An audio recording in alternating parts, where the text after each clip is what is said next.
প্রশ্ন এসেছে যেটা জিবিএস নিয়ে। সবুজ প্রশ্ন করেছেন, আমার বাবা জিবিএস ধরা পড়েছে, ইন্ডিয়া গিয়েছিলাম, অনেক সময় লাগবে ট্রিটমেন্টে, আমি চাকরি করি, এসপি হসপিটালে এটা ট্রিটমেন্ট হয় কিনা?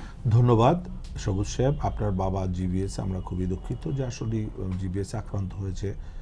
আমরা আপনার সাথে সমবেদনা প্রকাশ করছি, বাট আপনার ট্রিটমেন্ট এখানে সম্ভব, এসপি হসপিটালে সম্ভব, এবং খুবই ভালো ট্রিটমেন্ট, যেটা আমরা লেটেস্ট প্রযুক্তি যেটা টিএমএস এনেছি, যে টিএমএস এর মাধ্যমে জিভিএস এর কিন্তু এক্সিলেন্ট রেজাল্ট আমরা পাচ্ছি। জিভিএস বলেন, ব্রেন স্ট্রোক থেকে প্যারালাইসিস বলেন, নার্ভের যে কোনো ডিজেনারেশনের কারণে যদি কোনো রকম প্যারালাইসিস তৈরি হয়ে যায়, সেখানে টিএমএসটা এক্সিলেন্ট রেজাল্ট। সো অবশ্যই আমি আপনাকে সাজেস্ট করবো আপনার বাবাকে এসপি হসপিটালে নিয়ে আসতে পারেন, এবং এসপি হসপিটালে ভর্তি করে যদি আপনি ট্রিটমেন্ট করেন, ইনশাল্লাহ আপনার বাবা আবার হাঁটাচলা করতে পারবে। ধন্যবাদ আপনাকে।